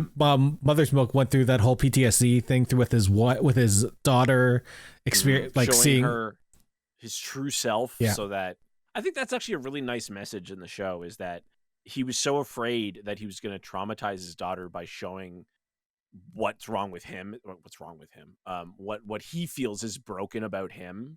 And then she, like, you see that scene where he's got his PTSD, or sorry, his OCD is going, where he's like tapping his finger, and she touches him and it stops. And you're like, yeah, he needs to, his family connection is what's going to solve that from, and he kept pushing it away, thinking that he could solve it on his own. So it's a really, really nice, like, close for that. So hopefully nothing bad happens to his family, which. Oh God! I hope his ex-wife, finally sees through fucking that. Todd. Sorry, apparently Todd. the guy I look like. Yep. The guy you look like, and the guy who got really excited when Homelander. Starlight is trafficking children. Why do you read the real news? Oh my God! You gotta go to other sources. Do you mean like the other news sites, like the BBC, which are like really good? Yeah. No, bro, you gotta look at the ones that say what I want them to say. Oh my God! So fun. Oh, okay. Oh, we can't hear you, Brent. You're muted. Fuck's sakes. Yes, I am. Stupid hotkeys. Apparently, I was Googling something that had the letter M in it. Stream Deck's where it's at, baby. Yeah. Just a mute But button. but no, I think like my favorite thing about this season thus far though has been like the interaction between the various characters in the boys and learning more of their backstories. Like finally seeing the backstory of Billy Butcher and why he is so protective and why he likes Huey so much. Yeah. and why he puts up with him so much. I mean, Like, they said Lenny. early on that he looked like Lenny, but we just didn't know who Lenny was Yeah. at the time. but to get like that whole backstory finally of what's going on there, and like the development between like Frenchie and please tell me, Kimiko? yeah, Kimiko. But we also She got doesn't his have a name backstory in the too. By the way, she doesn't have a name in the comics. She's just called the girl. But yeah, we got Frenchie's backstory just said by whatever that Russian lady, Little Nina. little Nina. Little. We got a lot of backstory this year because Mother Milk, Frenchie, Butcher. Essentially, the three front facing boys. Mhm. You want to call them that, right? Because we started out, the show was all Huey, and then season 2 had some of Butcher stuff, right? Because you see John Noble playing his father in his old age and stuff like that. But Oh man. he was really good. I mean, we even got more detail about Simon Pegg this season. Like, Yeah. they've Yeah. really developed a lot of backstory for characters this year. Like, I think the goal was by the end of the season, you have a unified boys, right? Because they've all kind of dealt with their shit now. We all know their backstory. We all know what they're fighting for. And they've all hit a point too where it's not there is no leader anymore. Like, we are a team. We are equals. We are in this together. Like, except Butcher's still in charge. Yeah, of course. Maybe his dog will show they're up next putting season. up with it. Like, they're no longer letting it slide now. Yeah, and then because Homelander's essentially a unified front now too, because there's nobody left to undermine him, and if they do, he's just gonna fucking kill them, right? Oh my So God. we How about really have set up this clash. How I about still feel like that's a big house of cards, though, because I still feel like even though A-Train and Ashley are going to do whatever he says, just sheerly out of fear, they don't like him and they don't agree with I don't him, know and if they don't Ashley wanna will be- do They don't want to everything. be on that Well, bus. Like, Ashley but they- deleted the Maeve content, right? Yeah. Like, so that she finally did something decent. Yeah. So that Homelander doesn't know that Maeve's alive, because he would just probably go kill her. Yeah. Yeah, for sure. He would absolutely. that moment when she took her wig off, too. Oh my god. Oh, hard. Sorry, And Hawk, the you were fact- saying? I was going to say, how about the whole thing with Ryan at the end and that and watching smile. watching Homelander getting praised and that for being an asshole. That's going to be a big thing next season too. Hopefully he gets redeemed. His mother comes out in him a little bit more, but God, that him being so proud of his dad killing that dude, terrifying. It's like, that image of that little Ku Klux Klan kid playing with that black soldier, a black police officer. Have you seen that like little historic photo from way back in the day? Oh man, That sounds haunting. it is. It's terrifying. But yeah, that's what it gave me those types of shivers. Fuck. Yeah, I haven't watched it actually. What's the one with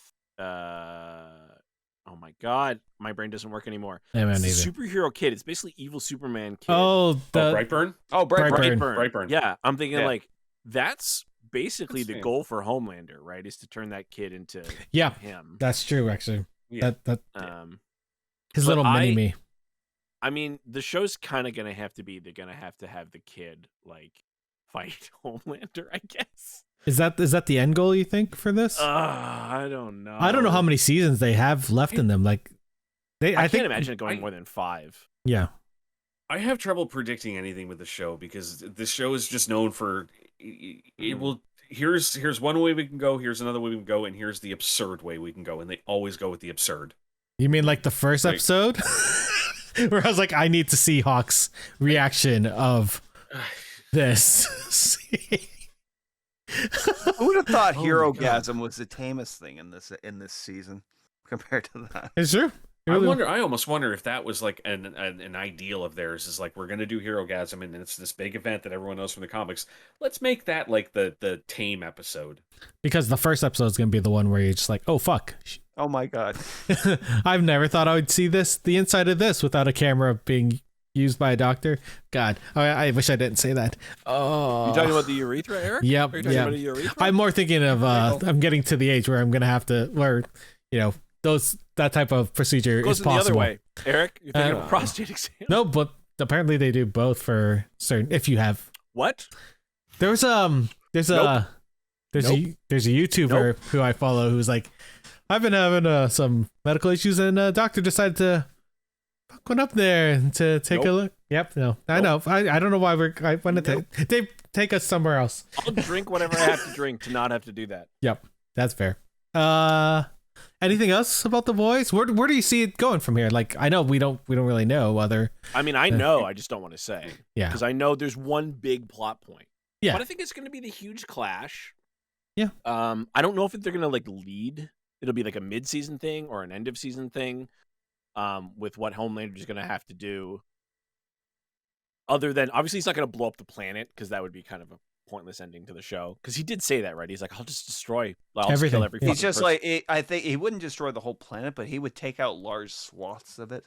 Yeah. Just because. And he planned it. Like, that was an eerie scene where he's like, I do this, and then I would destroy this infrastructure. I'll take out New York just for fun. If they're in Canada, you just have to blow up one little router, and all of the internet would go down for. Yep.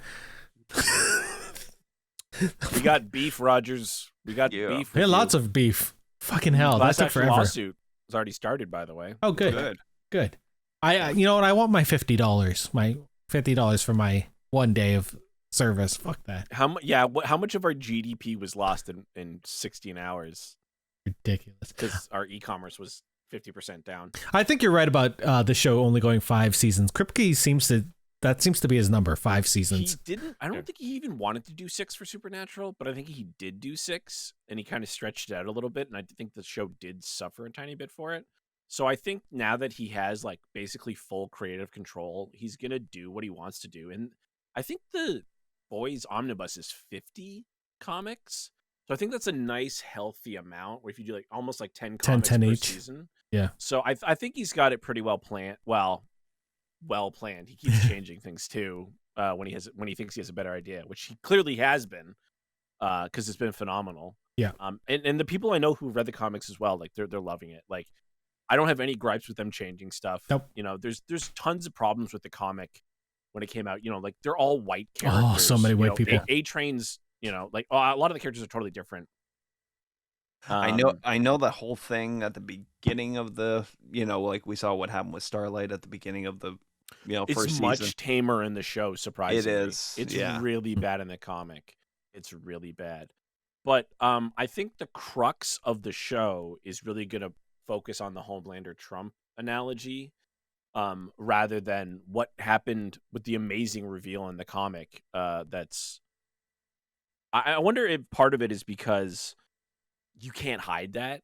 Like we hid the red wedding from people for Game of Thrones, but I think you can't do that anymore. I think inevitably everybody ends up talking about, oh, this is going to happen and this is going to happen. So I don't want to be the one who says I like that they changed Black Noir in the TV show. I thought that was really good. I didn't want to see a clone of Homelander.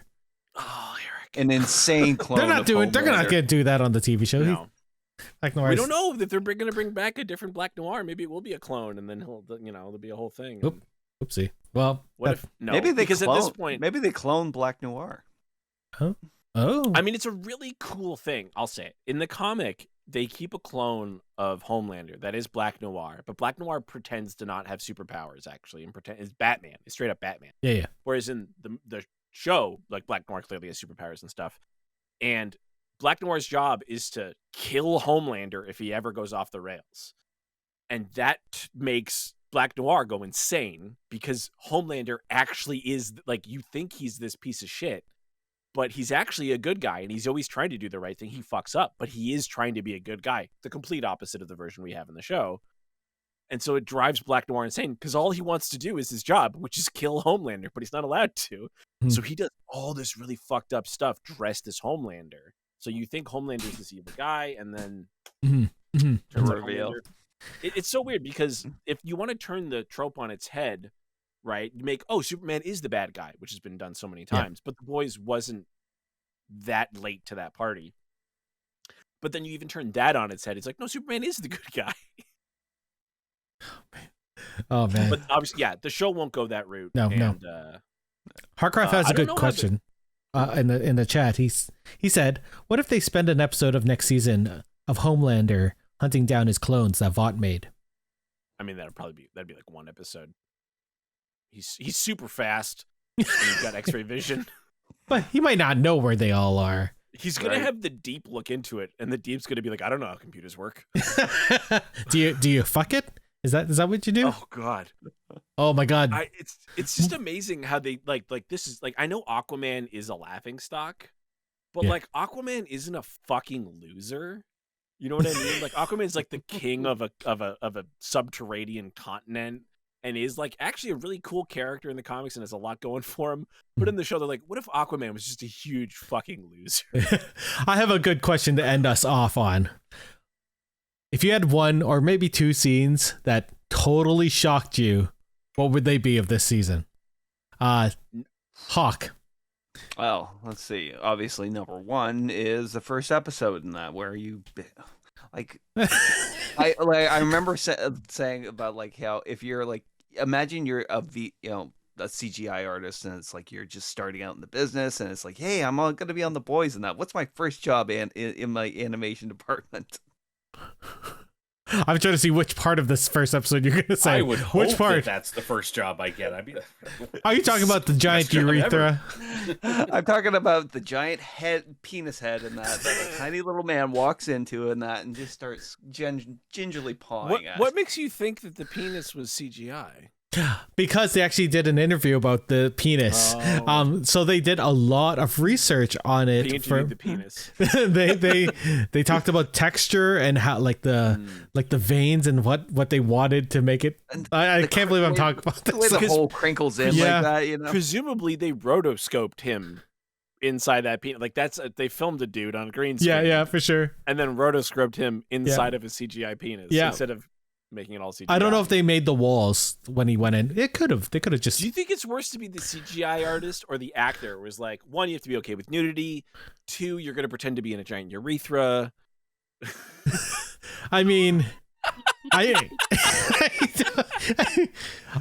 or is it no, the urethra is softer. It's softer. Or is it the set dresser who's like, I don't think this is moist enough for the walls of the urethra. I can't imagine the cinematographer being like, well, the lighting should be like this, and everybody looks at them like, how would you know what the lighting would be like? Fair. Oh, we named two scenes, right? Sure. Why not? Second scene, it had to be when Homelander took Starlight up onto the roof to show him what he had done to, what was his name? Hypersonic, yeah. Supersonic and that. Yeah, the like the nicest kid on the show, the entire show. And the guy who's just like, just problem free and he's just nice and he just wants to do the right thing and that. Homelander ripped him apart.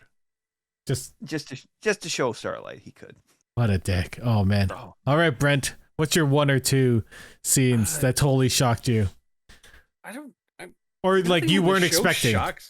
Nothing in the show. I don't expect anything in the show at this point. That's fair. It's impossible to try to predict anything that's going to happen.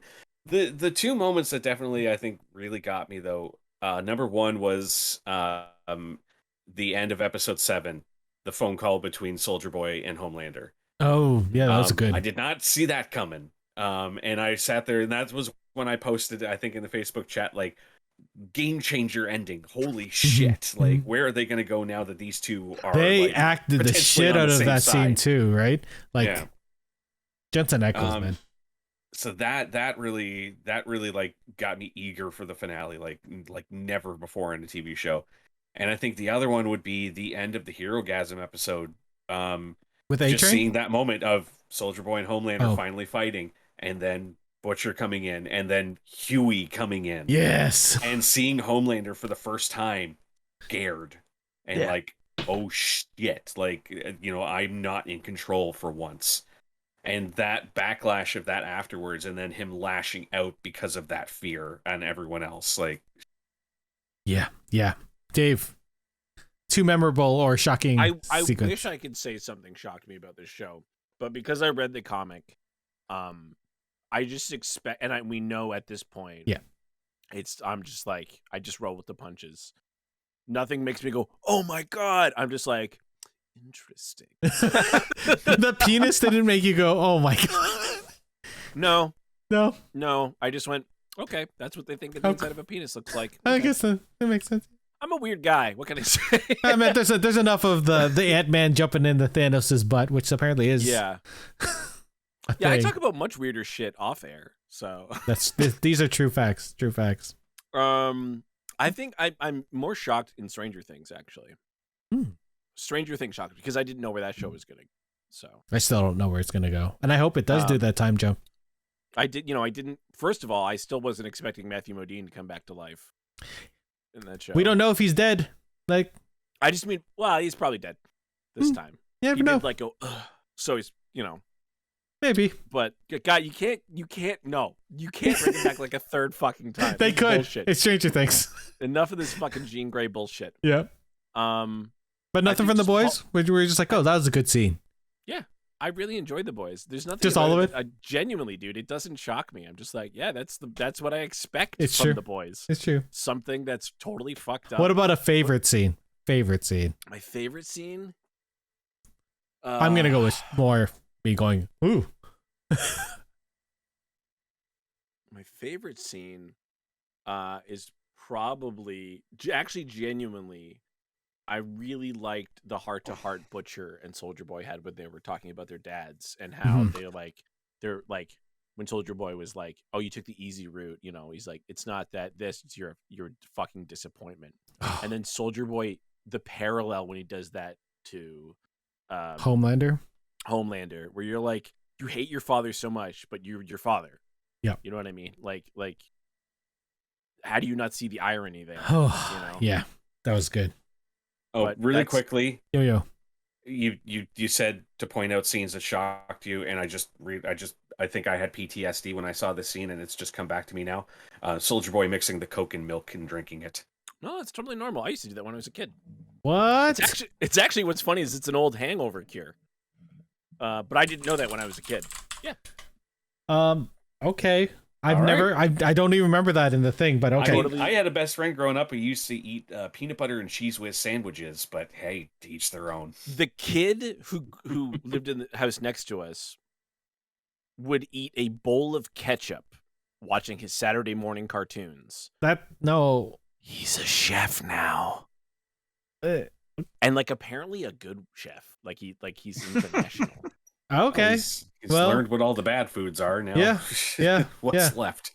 That's pretty amazing. For me, I think the first scene that immediately pops into my head, other than the giant penis, would be the Deep trying to get a three-way with his wife and the octopus. I was waiting for that to Yeah, happen. I expected was it just too, like, when but is he gonna ask? I wanted to see where I didn't think they were going to actually go into it. And then she's like, "Nope, fuck this, I'm out." No, she said, "I won't fuck that." Actually, Yeah, true. And then that last scene with Todd, when Todd was just like, "Yes," it was just I knew it was going to happen, but it scaried how realistic it felt. Did it feel weird that one of the Starlight people would literally throw the first stone, though? No. Really? Yeah, I could see it happening. Okay. I wonder something though. Do you think Todd would have still had the same reaction if he hadn't had the scene with Mother's Milk about Homelander? No, I think he would have. If he hadn't been knocked out. I think he still would have been fine with it. I Todd's a think there's still peon. there's a little bit of a There's a the push and pull for excitement this is whole kind of thing. like a like fuck him as well. Like I think there's still some anger there fueling that. I agree that he still would have thought the same, but I think his reaction is partially based on that. Yeah, I wonder what the fallout is. Like Harkroff wrote, white supremacist with a dark skinned wife. What the fuck?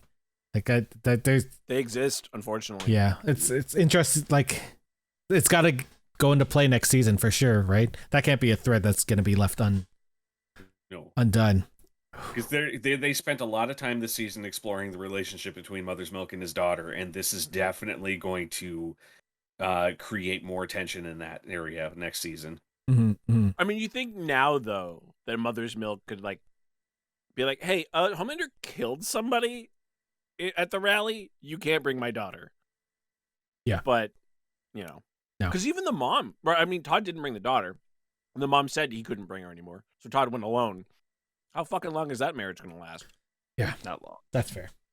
Fuck. Well, I'm looking forward to it. They're starting to film in the fall again for the boys. Like a year. Yeah, next spring ish. So we'll see where it goes. There's a lot of good shows. Well, at least we don't have to wait 2 years like Stranger Things. Those kids are gonna be like 30. We get a lot of Stranger Things though. But 3 years. It's been 3 I years. just looked it up. Apparently, Joe Keery is 30 years old. Yeah, that's fair. Yeah, he's been playing a 17-year-old, 19-year-old for 6 years. That's fair. That's fair. Don't worry, he'll take over the voice of Sonic eventually, right? Is that? I think he'd be great at Sonic. Yeah, that would be his progression after what's his name? Harcroft said, "Better Call Saul's tonight." Oh, nice. So I know what Hawk's going to be doing after this. I haven't watched. I haven't watched any of the season 6 so far. Oh, well, shit. So I gotta wait for that to hit Netflix before. And Ted Lasso's coming out not too later this summer, they right? announced it yet? I think it's later this summer is what they said. That's what I assume, but I haven't seen any announcements about it yet. I know they finished that they've been filming it for a while, so yeah. Whew, Yeah, I boy. saw they finished filming. They filmed it they started filming back in March. Yep. And they finished after I think 6 weeks or something. But I haven't heard any announcements about a release date yet. Yeah, and a bunch of those actors have gone on to other projects, so that's exciting. Should we do a Miss Marvel finale? Yeah, I wasn't sure if I was gonna do one with Kateri. Like, I might just talk to her about it because it's sort of our show. And I might just release it later. You don't want me to step in on like father-daughter? Yeah, you and your thoughts on showing multiculturalism and No, think about it. It's perfect. You with your daughter and Todd. Fucking hell. Well, we haven't talked about You just knock him out by the end of the episode, and then he'll somehow find a way to through the internet. We have to talk about Umbrella Academy, or at least me and Hawk did. I guess if we're the only ones who watched it. Thor, eventually. I don't know if you guys are planning on seeing Thor. Are you guys planning on going to see or waiting? Probably I want to sometime see this it. week. Yeah. I want to see it. It's just not having any work for 3 months now. Kind of kills you financially to where movies are not something that I can spend money on right now. You know what you don't want to spend money on that I watched? Jurassic World. Or is that what it is? Domination? Oh, that's the general consensus I've heard. I've seen it. I did not pay. Yeah, I told you. I found it on a version of Steve Plus. I'll probably sit down and watch it. Stop talking about it on air. It's I will say that it was a movie. Yep. Was it still Colin Trevorrow directing? Yep. It happened. There are some things get resolved, and then it's over. Some of the CG and SFX work is not good in that movie. And I was sitting there, it's like, that looks really bad for a big budget dinosaur movie. It was very surprising. Everybody involved got a big dump truck full of money and said, I'm not doing another one unless you double the size of that dump truck. I was fine with the original cast, by the way. I thought they were fine in the movie. They needed more Jeff Goldblum. That's what they needed. They need more of him. I think you mean more Jeff